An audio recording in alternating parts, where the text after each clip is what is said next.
He spent 12 years alone on that farm, speaking to no one. Then 2 orcs knocked on his door in the middle of a blizzard, and everything he believed about his own life was proven completely wrong. The blizzard hit without warning. Samuel Thornton had seen bad winters before, 12 of them to be exact. 12 years of watching snow bury the fences, freeze the creek, silence everything within a mile of his farm. He had learned to read the sky the way other men read books, and when the clouds rolled in that afternoon, dark and low and heavy as stone, he already knew. This one would be the worst. He finished checking the last fence post before the light failed completely. His hands were numb inside the gloves, his beard crusted with ice. Wind hit the mountain face and came back meaner, cutting through his coat like it was paper. He walked back to the cabin with his head down, each step deliberate, each breath a small battle. The cabin was small, 1 room, 1 hearth, 1 window facing east. He had built most of it himself, back when his arms were younger and his reasons were different, back when he still believed that building something meant you were building it for someone. That belief had died quietly. Like most things that die quietly, it left no grave to visit. He fed the fire until the room warmed. He heated water. He sat in the chair nearest the door, the one with the cracked arm he had never bothered to fix, and listened to the storm press itself against the walls. The silence inside was complete. 12 years of silence. He had grown so used to it that the absence of voices no longer felt like absence. It felt like weather, something that simply was. He thought of his father, dead 17 years. His mother, gone 2 years before that. His younger brother, taken by fever when Samuel was still a boy. One by one, the people who had populated his life had left it, some by choice and some by force, and eventually he had stopped waiting for replacements. The farm asked nothing of him but work. He gave it everything. He was reaching for his coffee when the sound came. At first he thought it was the wind finding a new angle against the door, but the wind was constant, and this sound was not. It came in 2 distinct strikes, a knock, faint enough that the storm almost swallowed it, strong enough that it could not be anything else. His hand moved to the rifle before his mind had finished processing what he heard. He crossed the room slowly. The fire crackled behind him. Outside, the storm screamed. Then a voice. Female. Thin as thread, almost gone. Please, just that word. One word pushed through all that darkness and wind and cold. He heard a second voice join the first. Different pitch, older, ragged at the edges. We will not survive the night. Samuel Thornton had not let anyone through that door in a long time. He had no reason to. He had built his life specifically around the absence of that kind of obligation, that kind of risk. He was 52 days from his 45th birthday. He had made his peace with the shape of his existence. He opened the door. 2 figures stood in the white dark. Snow had buried them to the knees. The younger one had her arm around the older, holding her upright. They were both shaking so hard it looked like trembling was all they had left. He saw their features immediately. Green skin, pointed ears. The younger one, eyes amber even in that terrible light, met his gaze and did not look away. Orcs. He stepped back from the door. Get inside, he said. They came in slowly like they expected him to change his mind. The older one nearly fell, crossing the threshold. The younger caught her, held her, guided her toward the fire with a steadiness that told Samuel she had been doing it for a long time, not just tonight. For much longer than tonight. He closed the door against the storm and stood with his back to it, watching them. The older woman's white hair had come loose from its pin. Her coat was soaked through. Green skin that should have been warm and deep had gone pale around the cheeks. But even now, shaking beside his fire, she held her spine straight. There was something in her posture that refused to collapse. The younger one was different in the way that made you look twice. Her skin was a softer green, almost emerald in the firelight. Her hair was black and long, partly braided, mostly loose from the journey. She had the bone structure of someone the world might call beautiful if the world were paying a different kind of attention. Her ears came to slight points. Her jaw had a sharpness that sat between both races she carried, half human, half orc. He had seen that before, though not often. The borderlands produced mixed children sometimes. Life did not always ask permission before happening. He did not comment on it. He went to the storage shelf and pulled down 2 blankets, then the pot of soup he had made that morning and barely touched. "Sit," he said. They sat on the floor near the hearth. He handed the blankets across. He set the soup on the iron hook above the fire to warm and pulled 2 cups from the shelf. "Names," he said. Not rude, just direct. The younger one answered first. Ilara Montgomery. Her voice had steadied some, still quiet, but no longer fraying. "Martha Caldwell," said the older woman. She looked at him with dark green eyes that held more than exhaustion. "We are grateful, Mr. Thornton," he said. "Samuel." Martha nodded once, with a formality that seemed entirely natural to her. "Mr. Thornton." He poured water into the cups and handed them over. He pulled his chair away from the door and set it a short distance from them. Then he sat, because standing over them seemed wrong. The storm threw itself against the roof. The fire answered steadily. He watched them drink. He watched the shaking in their hands, slow, little by little, as the heat reached them. It took a while. They had been out there longer than was reasonable. "Where were you headed?" he asked. "North," Ilara said. "There's a settlement near the Briar Pass. We were told the road was still clear." "It hasn't been clear since yesterday morning," Samuel said.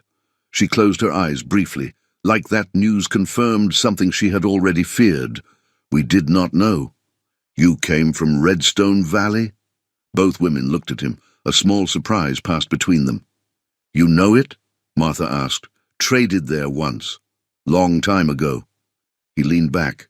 "Long road in weather like this." Ilara glanced at the older woman beside her. Something passed between them, the kind of communication that had been practiced over years of shared difficulty. "We left in a hurry," Ilara said. He did not ask why, not yet.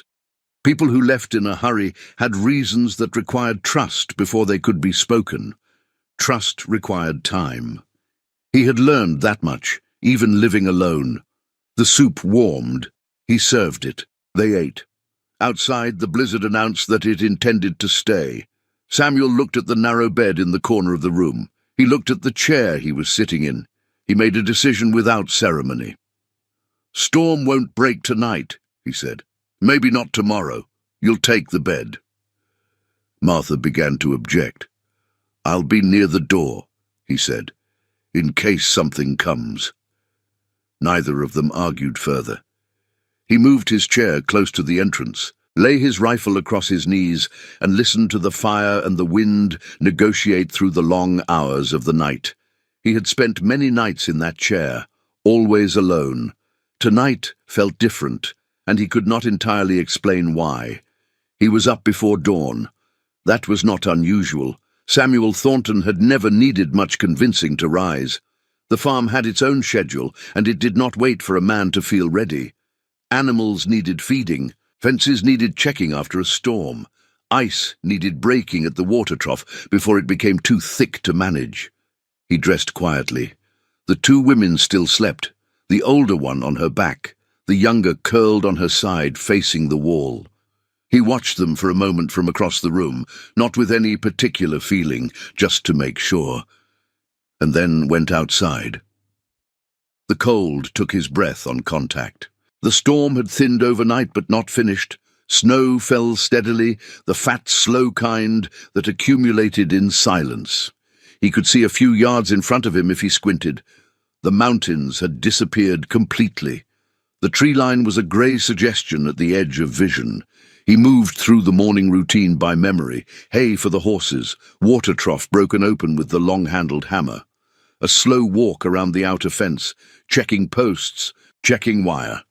He found 2 sections where the drifts had pressed hard against the lower rail. He cleared them with a shovel, working steadily, not rushing. Physical work had been his anchor for a long time. When thoughts pressed too close, he worked. When memories arrived without permission, he worked harder. The body had a way of quieting the mind when the mind became inconvenient. He thought about the two women inside, not in any complicated way at first. He thought about their practical situation, how long the storm might hold, what supplies he had, whether the spare blankets were enough. These were solvable questions. He was good at solvable questions. But underneath that, something else moved. The younger one, Ilara, had looked at him when he opened the door with an expression that he recognized. Not fear, something more complicated than fear. It was the look of someone who has prepared themselves to be turned away and is still, despite everything, hoping they won't be. He had not been turned away, but he understood the look. He had worn it himself once. A long time ago and never again afterward. Vivian Brooks. The name arrived before he could stop it, the way it always did when his guard dropped below a certain level. He had not said it out loud in years. He rarely let himself think it, but 12 years of solitude had not made the memory smaller. If anything, the silence had preserved it, kept it clear and sharp and exactly the size it had been on the day she left. He had been 31. She had been 26. They had known each other since childhood, and he had believed, with the kind of certainty that only the young can sustain, that some things were simply meant to unfold in a particular direction. She had chosen differently. The man she chose was a merchant from the eastern settlements.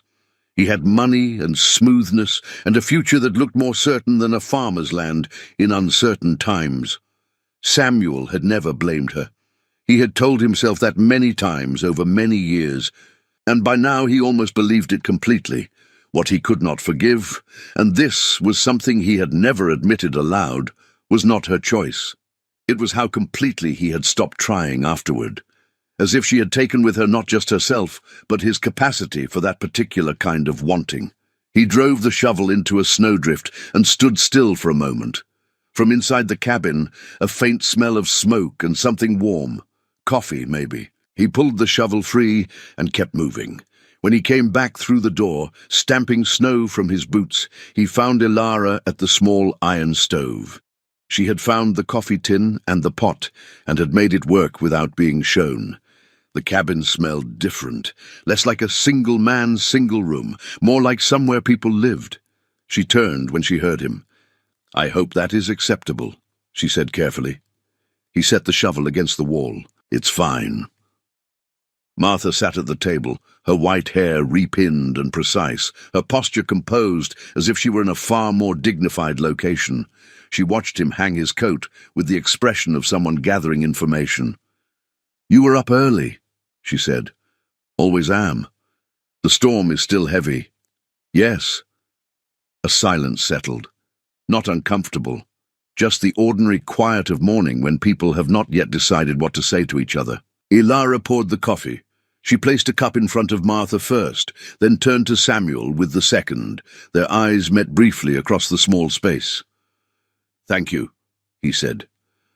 She returned to the stove, and Samuel Thornton sat down at his own table with two strangers in the middle of a blizzard and drank his coffee while the world outside stayed white and still. They found their rhythm without planning it. By the second day, it had simply happened. Samuel outside before light, the animals, the fences, the slow assessment of snow and wind. Ilara awake when he returned, the stove lit, something heating. Martha at the table, organizing, mending, occupying herself with the small tasks that kept her from feeling like a burden. No one had assigned any of it. It had just arranged itself. He noticed the cabin on the third morning when he walked back in from the cold. The floor had been swept. His extra coat, which had lived over the back of the spare chair for months, had been folded and placed on the shelf. The cups were in a different order, grouped together where before they had been scattered. Small things, barely things at all, but they altered the shape of the room. That afternoon, Ilara made a meal from what she found in the pantry. Dried beans, cured meat, a jar of something he had put up in autumn without much thought. She combined them into something that actually tasted like food rather than fuel. Martha contributed a flat bread cooked directly on the iron surface of the stove, pressing it down with a cloth until it browned evenly. He ate all of it. "You cook well," he said, because it was true, and he had been raised to say true things. Ilara looked briefly uncertain, as if the compliment might be followed by something else. When it was not, she allowed a small nod. "My mother taught me. She believed that preparing food properly was a form of respect for the person eating, for the ingredients themselves." "Your mother was Orc?" he asked. "Yes, she came south from the mountain settlements when she was young, met my father in Redstone Valley." She paused. "He was human, a tanner." Samuel nodded. He did not add anything. He had learned over years of quiet that sometimes the best response to a partial story was to leave room for the rest to arrive on its own terms. Martha spoke from her place at the end of the table. "He was a good man, quiet and careful. He treated her with complete respect, which was not so common then." She looked at her cup. Ilara was 8 when he passed. Fever. "I'm sorry," Samuel said. Ilara looked at her hands. He used to say that kindness was a skill that had to be practiced, that it did not come naturally to anyone, that people who believed they were naturally kind were simply people who had never been tested. The fire shifted in the hearth. Outside the window, snow moved in slow, diagonal lines. "He sounds like someone worth listening to," Samuel said. She looked up. The amber eyes held something complicated, grief and warmth simultaneously, the way those two things live in the same space when you have loved someone long enough. "He was," she said quietly. That evening something moved near the fence line. Samuel saw it first, shapes at the edge of the tree line, low and deliberate. He had the rifle up before he was fully standing. Ilara crossed to the window and looked out beside him. 3 wolves, maybe 4, hard to count in the fading light. "They won't come to the cabin," he said, though he kept the rifle in hand. "How do you know?" she asked. Not challenging, genuinely wanting to understand. "They're testing the ground, looking for easy food." He watched the shapes move. "The horses are locked in. There's nothing easy here for them." "Should we do something?" "Wait," he said. They waited. Martha had risen from her chair without sound and stood on the other side of the window, watching with calm, dark eyes that suggested she was not unfamiliar with wolves, or worse. Samuel noticed then the way she shifted her weight slightly to favor her left side, a small adjustment she made without thinking. He filed it away and said nothing. It was not his place to mention what she had not offered. After a time, the shapes at the tree line turned and moved back into the dark. Samuel lowered the rifle. Ilara let out a breath she had clearly been holding. She turned from the window and found him looking at her. The fire was behind him, and the light caught the side of her face. For a single unguarded moment, neither of them moved. Then Martha made the quiet sound of someone settling back into her chair, and the moment broke cleanly, and they both looked away at the same time. Samuel put the rifle back against the wall. "I'll keep watch for an hour," he said. "Get some rest."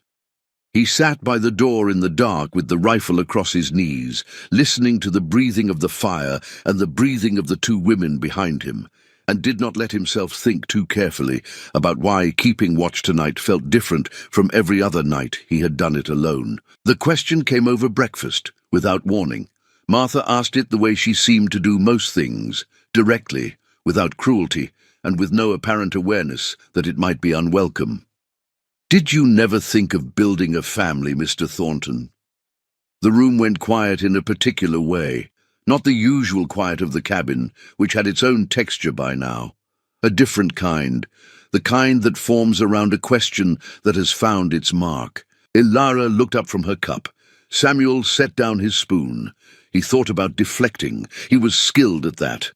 12 years of solitude produced a certain fluency with the redirected sentence, the half-answer that left nothing open.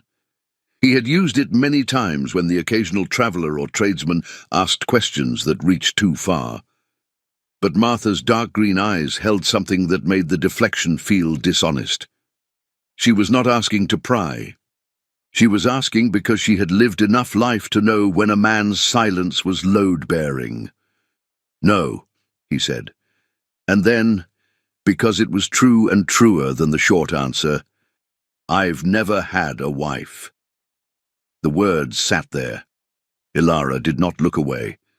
Martha did not fill the silence with immediate response. Both of them simply held space for what he had said, which was more than he had expected.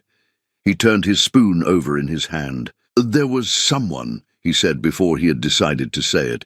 "When I was younger, I thought it seemed clear to me that things were moving in a direction." He stopped. "They weren't." "What happened?" Ilara asked, gently, like someone who understood the weight of the question. "She chose differently." He set the spoon down. "I didn't take it well, not outwardly. I never made a scene or caused any trouble, but inwardly." He paused. "I closed something, and I never found good reason to open it again." Martha said nothing for a moment. Then, "What was her name?" "Vivian Brooks." It felt strange to say it in company. He had said it to no one in years. "She married a merchant, moved east. I don't know anything more than that." "Do you still think of her?" Ilara asked. "Less than I used to," he said, which was honest. "But she's not what I think about when I think about that time. What I think about is the choice I made afterward, the closing." He looked toward the window. The snow outside had softened overnight. "I don't know if it was cowardice or good sense. I've never settled that question." Martha made a low sound in her throat. Not dismissive. More like the sound of someone recognizing something they have encountered before. "My husband used to say," she said slowly, "that the hardest thing a person can do is remain open to life after life has proved itself untrustworthy." She smoothed the edge of the tablecloth with one careful finger. "He managed it. I am still working on it." Ilara looked at her hands. "My husband never judged me," she said, quietly enough that it was almost private, "for what I am. The mixed blood, the way I look, the way people in town sometimes reacted to me in his presence. He simply acted as though none of it was relevant, because to him it wasn't." "He sounds like a rare man," Samuel said. "He was."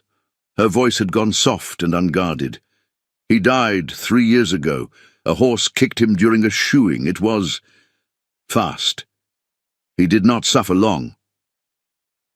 She pressed her lips together briefly. "I'm grateful for that, at least. But the fast ones are sometimes harder to understand. There is no time to say anything." Samuel thought of his brother, gone at 11 from fever, gone in a week, and then gone forever. "No," he agreed. "There isn't." The fire had died down some. He got up to feed it, more to have something to do with his hands than because it needed immediate attention. He placed 2 pieces of wood and stood watching them catch. Behind him, he heard Martha begin clearing the table. He heard Ilara rise and help her, the small sounds of mourning continuing. He had talked about Vivian Brooks. He had said the words, "I've never had a wife," to 2 women he had known for fewer than 5 days, and the sky had not fallen. He was not sure what to do with that. He turned from the fire and went outside to start the day's work. But for the first time in a long time, the silence he walked into did not feel entirely empty. On the 5th night, Ilara played the flute. She took it from her pack carefully, the way you handle something that has survived more than it should have, small, wooden, dark with age and use. She turned it in her hands for a moment before she spoke. "This was my mother's," she said. "She brought it from the mountain settlements." She looked at the instrument. "It's one of very few things I still have from her." Martha smiled from her chair, not the polite smile she used with strangers, but the real one, the one that reached the lines around her eyes. Ilara looked at Samuel. "Would it bother you?" she asked. "No," he said. She raised the flute and played. The first note was tentative. By the second, it had found its place. What followed was something Samuel could not have named. A melody that moved in and out of something like sadness without ever quite landing there. It had too much air in it for pure grief, too much stillness for joy. It lived in the territory between, which is where the truest music usually lives. Martha closed her eyes. Samuel sat with his hands folded in his lap and did not move. The cabin held the music differently than it held silence. Silence in that room had a particular quality. Complete, self-contained, aware of itself, but sound changed the dimensions. The walls seemed both closer and farther. The fire's movement became part of the music's rhythm without anyone deciding it should be. He was not, in general, a man who responded visibly to things. He had watched enough of his own reactions over the years to know how to keep them interior. But something in this melody did not ask permission. It moved past whatever gate he usually kept. He thought of his mother, specifically the way she used to hum while she worked. He had not thought of that in years. She had not been a musical person particularly, but she hummed the way some people breathe, without awareness, as a natural function. He had grown up with that sound, and then spent most of his adult life without it, and only now, hearing the flute fill the room, did he understand how much the absence had cost him. He did not let any of this show. The melody ended. Silence came back, but it was a different silence now. Warmer, shaped by what had just filled it. No one spoke for a moment. Then Samuel said, "Play another." Ilara blinked, surprised, not by the request, but by the directness of it. Something shifted in her expression. She looked at him in a way that was different from the looks they had exchanged before, more careful, more interested. She played again. This one was faster. It moved the way water does over familiar stones, quick in some places, deliberate in others, always finding its own path. Martha began to hum along to parts of it, her low voice threading under the flute's brightness. Samuel found himself watching Ilara play rather than looking away. The way she held the instrument, the way her fingers moved across it with the ease of long practice, the slight tilt of her head when she navigated a difficult passage.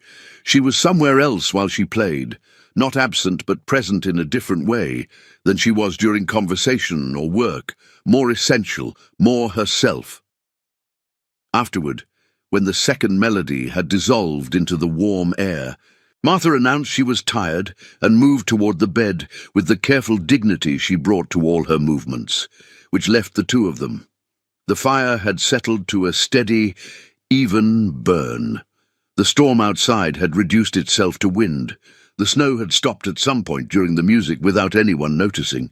"She was very beautiful," Ilara said suddenly. He looked at her. "You're Vivian Brooks," she added. "She must have been, for you to close so completely." He considered the question seriously. "I think at the time I believed she was the only possible version of something, that if she was gone, the thing itself was gone. And now?" He looked at the fire. "I'm less certain of that now than I was yesterday." She did not respond immediately. He heard her breathe. "My mother played this every evening," she said quietly. "After my father died. She played it every evening until she herself died. I used to think she was playing it for him. Later I understood she was playing it for herself, to prove she was still there." Samuel looked at her. "I think that's what music is sometimes," he said. She met his eyes across the fire, and for a moment the room was very quiet in a way that had nothing to do with absence. "Good night, Mr. Thornton," she said. "Samuel," he said. A pause. And then, softly, "Good night, Samuel." The ice gave way without warning. He had crossed that section of the creek 100 times, maybe more. He knew every stone, every weak point, the particular creek the surface made in early thaw. He had crossed it that morning already, coming from the eastern fence line. He was halfway back when the ground changed, not collapsed, shifted first. A groan beneath him, low and structural. He had just enough time to recognize the sound before the surface tilted and the water took him. The cold was absolute. It had no temperature, in the way that extreme cold stops being a sensation and becomes a fact. He went under and came up immediately, fighting the current, which was stronger than it should have been from snowmelt. His coat had already doubled in weight. His hands hit stone and found nothing to hold. He heard his name. Then rope landed across his chest. He grabbed it without thinking, both hands, everything he had. He felt the pull begin, slow at first, then gaining, dragging him sideways out of the current toward the bank. He found footing on the creek bed and pushed, came out of the water on his hands and knees, shaking too hard to stand immediately. Elara stood on the bank, with the end of the rope wrapped twice around her wrists. Her feet were braced wide in the snow. Her face was white beneath the green, which he had not known was possible until this moment. She dropped to her knees beside him. "Are you hurt?" He could not speak immediately. His jaw was locked against the cold. He shook his head. "Can you stand?" He nodded.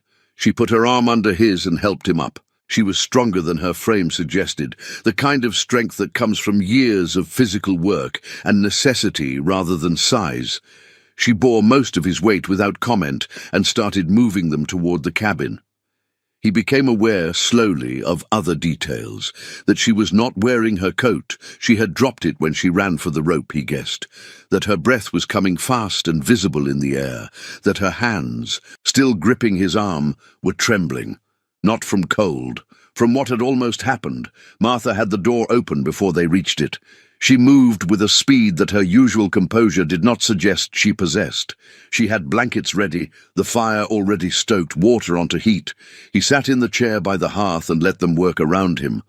His mind was still partly in the creek, still hearing the ice groan, still feeling the cold rearrange everything in the order of what mattered. After a time, he stopped shaking. Elara sat on the floor near the fire, her back against the hearthstones, her knees drawn up.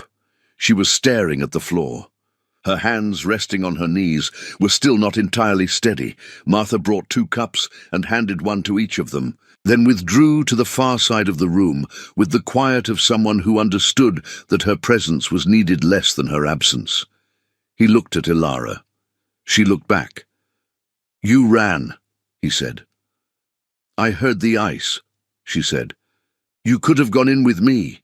If the rope had pulled you." It did not. He held the cup. The warmth moved up through his hands. "Thank you," he said. She shook her head slightly as if the words were beside the point. He thought about how to say what he was thinking. He had never been good at this, at the direct naming of interior things. The words he had were usually too large or too small for what they were meant to carry. "Elara," he said. She looked at him. "I don't know what is happening here," he said, "between us. I don't have good language for it. I don't have practice." He stopped, started again. "But I want you to know that whatever it is not nothing. It has not been nothing for several days now, and I believe you already know that." She was very still. "I know," she said quietly, evenly, like a person being careful with something fragile. The fire moved in the hearth between them. "I'm afraid," she said after a moment. "Yes," he said. "So am I." Neither of them said anything more, but neither of them looked away. Outside, the storm was almost gone. The sky had thinned to the pale, washed-out blue that comes just before the world decides to become visible again. Samuel sat in his chair with his hands around a warm cup and felt, without quite understanding it, that something in him that had been shut for a very long time was considering the possibility of a different arrangement. Not open yet, but considering. The riders appeared at first light. Samuel saw them from the fence line, 4 horses coming up the eastern approach, moving with the deliberate pace of men who knew exactly where they were going. He watched them come and felt the change in his chest before his mind had named what it was. the particular weight of a threat that has been waiting behind an ordinary morning. He came back to the cabin at a pace that did not alarm the animals, but did not waste time. Ilara was by the window when he opened the door. She had seen them too. Her face had gone careful and controlled in the way that a face goes careful when it is preventing itself from showing fear. Martha stood behind her. Her hands were folded. Her spine was straight. The expression she wore was one Samuel had not seen from her before, not fear exactly, but the deep quiet of someone who has been waiting for a particular arrival and has always known it would come. "Garrett Kane," Ilara said. She did not need to say anything else. He came through the gate at the front of the property on a grey horse, dressed in dark clothing that was too clean for a country road. His hair was grey-silver and precisely arranged. His posture on horseback was effortless. A man who had spent a lifetime making effort looked like ease. Beside him rode a broader man in a deputy's coat, with a narrow moustache, and eyes that were doing the kind of scanning that men do when they have decided something already and are just looking for the excuse. 2 more men remained at the gate. Samuel stepped out of the cabin. He closed the door behind him. Kane dismounted smoothly. He smiled when he saw Samuel, the smile of a man whose intelligence runs just ahead of his face and is constantly having to slow down. "Good morning," Kane said. His voice was warm, practiced. "I hope we're not disturbing you." "You're on my land," Samuel said. "So we are." Kane looked past him toward the cabin with an interest that was entirely without shame. "I'm looking for 2 women. There have been some accusations of a serious nature. Property crimes, financial fraud, a few other matters." He tilted his head. "I wonder if you've seen anyone come through here in the past week." "I've not," Samuel said. Kane's smile stayed in place. It did not change even slightly, which was itself a kind of answer. Deputy Rutledge stepped forward. He carried his size like a warning. "Sir, we have reason to believe you're harboring fugitives. That's a serious offense in this territory. If you're protecting criminal elements—" "I don't know what you're talking about," Samuel said. Rutledge looked at him the way men look at other men when they have decided that intimidation is the next step and are measuring the distance. "We'd like to search the property," Kane said, returning his pleasant tone as if it had never left. "If you have nothing to hide, there's no reason." "No," Samuel said. Silence. Kane let it hold for a moment. He was the kind of man who understood that silence had tactical applications. "Mr. Thornton," he said, "I know who you are. I know your reputation in this region. You're a man who keeps to himself, causes no trouble, asks for nothing. I respect that." He paused. "I would hate for a single decision, made perhaps in haste, perhaps out of misplaced sympathy, to damage something you've spent a long time building." "Is that a threat?" Samuel asked. Kane's smile remained.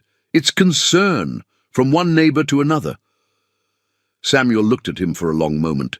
He thought about Ilara's hands on the rope, about Martha's white hair and straight spine, about a dead husband who had found something in his papers that he was not supposed to find, and about the accident that followed. He reached back and took the rifle from where it rested against the doorframe. He did not raise it. He simply held it. "Get off my land," he said. Kane looked at the rifle. He looked at Samuel's face. He made a small calculation, visible to anyone watching, and arrived at an answer he did not like. "We'll be back," Rutledge said, pulling his horse around, "and next time we won't ask politely." "Then I'll be here," Samuel said. They left. The 2 men at the gate followed without speaking. The sound of hooves on snow faded and was replaced by birdsong, the first Samuel had heard all week, announcing that the world was thawing. He stood in the yard for a long moment after they were gone. The warning shot he had considered and held back. Using it would have given Kane something to report, a reason to return with more men, and a legal argument behind them. Silence was harder to answer than noise. He had made the right call, and he knew it, and it did not make the morning feel any less heavy. Then he turned and went back inside, where two women were waiting for him, and told them the truth. The storm was over, the roads were open, and staying had become something that required a plan. Cain would return. He was the kind of man who always did. That night, by firelight, 3 people sat together and made one. The cave was 2 hours into the mountain, at a pace too slow for 2 hours. Martha's hip had been worsening since before the blizzard broke. Samuel had first noticed it the night of the wolves. The way she shifted her weight, returning to her chair, the small, unconscious adjustment she made without thinking. He had said nothing. She had not invited comment, and he respected that. But on the mountain slope, it could not be ignored. He took her pack. Ilara took the rope and the second sack. Martha accepted Samuel's arm without protest, which told him more than any complaint would have.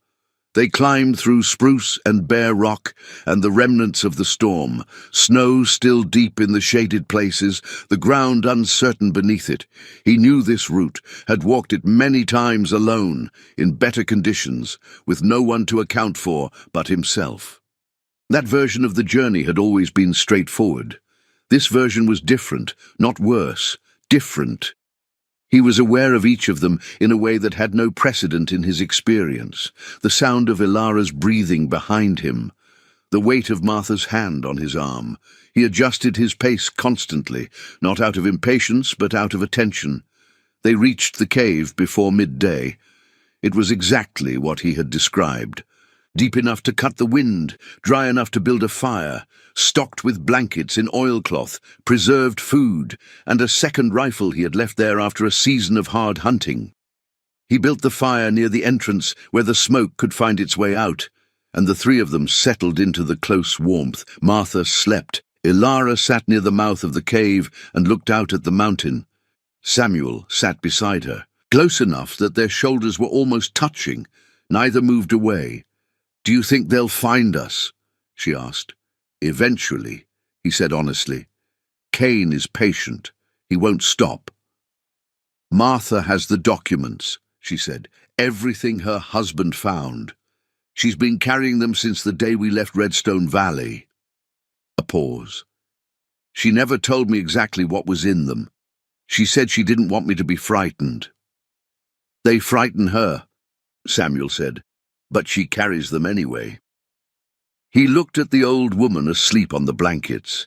Even in sleep, her posture maintained a kind of dignity.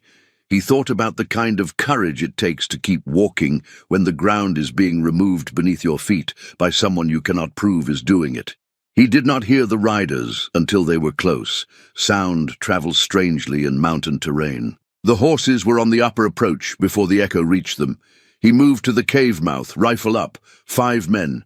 Cain at the center, composed as always, Rutledge to his left, scanning. 3 men Samuel did not recognize fanned out on the slope. "Mr. Thornton." Cain's voice was calm. "There's no need for this to go badly. Give us what we came for, and everyone walks away." "They're inside," Samuel said, "and they're staying there." Cain's pleasant expression tightened slightly at the edges. Martha had woken. She came to stand beside Samuel at the cave mouth, a packet of papers held to her chest, her voice clear and carrying. "You should tell him what your name on those documents means, Garrett." Silence on the slope. "I have everything Thomas found," she continued. "Ledgers, letters, the accounts you had him keep, the accounts he was never supposed to share. You made one mistake with my husband. You trusted him with the truth because you needed someone to record it. And he recorded it faithfully. All of it." Cain looked at the documents. The expression that crossed his face was not anger. It was the particular look of a man watching something he spent years building begin to fall. He moved toward her. Samuel moved first. The rifle came up. Cain stopped. Rutledge's hand went toward his hip and froze when he saw where the barrel was pointing. Then, from the lower trail, the sound of more horses. More than 5. More than 10. Elias Turner came up the slope first, a federal examiner known in 3 territories, a man Samuel had heard of years ago from a tradesman passing through, someone spoken of as the kind of authority that moved slowly and arrived with everything it needed. Behind him rode farmers in heavy coats, hunters with rifles across their saddles, two men wearing the clean stars of legitimate authority. They had been building a case against Cain for months. Martha's documents were the last piece they needed. Martha walked to Elias Turner and handed him the papers without ceremony. The arrest was quiet. Cain did not shout or struggle. He stood in the snow and watched it happen with the expression of a man who has always known, at some level, that there would be an accounting. Rutledge was less composed, but there were enough hands to manage him. In a short time the slope was clear. The three of them stood at the cave mouth and watched the party descend. The valley spread below, the farm a small dark shape in all that white, the road winding east toward the distance. Martha exhaled a long breath. Samuel heard something in it that was not quite a sound, the release of something held for years. The months that followed moved the way recovery moves, not in a single moment, but in deliberate accumulations. The charges were proven in the territorial court over 6 weeks of testimony. The names of Ilara Montgomery and Martha Caldwell were cleared formally in Redstone Valley and posted in 3 neighboring towns. People who had turned their faces away began, cautiously, to turn them back. The farm below the mountain remained the place they returned to each evening, and after a time, it stopped feeling temporary. Spring came slowly that year. It announced itself first in the creek, the same creek where Samuel had gone through the ice, running clear and fast over stones that had been locked silent for months. Then, in the fence line, mud. Then in the smell of the air, which lost its edge and became something warmer, something that carried possibility rather than warning. On a late afternoon, when the light came gold across the fields and the last cold had finally let go, neighbors gathered at the farm. It was not a grand occasion, just the people of the surrounding land, drawn by the kind of quiet word that travels without being sent. Elias Turner was there. A few men from Redstone Valley who had found their courage once the truth became impossible to deny. Martha moved among the guests with the unhurried ease of someone who has set down a weight she carried too long. Samuel found himself at the fence line as the afternoon faded, standing beside Ilara while the sounds of conversation drifted from the yard behind them. He had not planned the moment. He was not a man who planned such things. He simply understood, standing there with the mountain behind them and the farm spread out below and the first stars beginning to show above the eastern ridge, that what he wanted to say had been waiting inside him since the night he first told the truth about his own life. He took her hand. She looked at him. "I've never had a wife," he said. The words came out the same as they had at the breakfast table all those months ago, but they carried a different weight now. Not the weight of a closed door, the weight of one being opened. "I spent a long time believing that was simply the shape my life had taken. I don't believe that anymore." He paused. "I'd like to ask you something, if you're willing to hear it." She was very still. The amber eyes caught the last of the day's light. "Ilara Montgomery," he said. "Will you stay?" She did not answer immediately. She looked at him the way she had looked at him the night of the ice rescue, completely, without reservation, the way a person looks when they have decided to stop being afraid of the answer. "Yes," she said. Martha, standing a short distance away with a cup in her hand and her white hair bright in the fading light, made no effort to hide her smile. The sun finished its descent behind the western peaks. The farm caught the last warmth of the day, the cabin, the yard, the fence line, the mountain rising dark beyond all of it. Somewhere behind them, a child laughed. The smell of wood smoke drifted from the open door. Ilara rested her head lightly against Samuel's shoulder, and he did not move, and the evening settled around them the way evenings do when they belong to the people standing inside them. Martha walked slowly toward the cabin, favoring her left side as she always did, her posture straight in the way it had always been, not rigid, just certain. She paused once at the door and looked back at the two of them at the fence line, and whatever she saw there satisfied something she had been waiting a long time to see. Then she went inside, and the door closed softly behind her. The first stars multiplied above the mountain. The farm held its quiet, the way it had always held quiet, but this quiet was different from the quiet of 12 years of solitude. It was the quiet of people who have found each other and have nothing left to prove. Samuel and Ilara stood at the fence line as the sky deepened around them, and the farm that had been silent for 12 years held, for the first time, the particular warmth of a place where people intended to remain. Did you enjoy the story? Subscribe to the channel to watch more stories like this one. Leave a like, it helps the channel a lot. And drop a comment down below. I always read them and use your feedback to make our content better. Thanks so much. Orc-bound Legacy.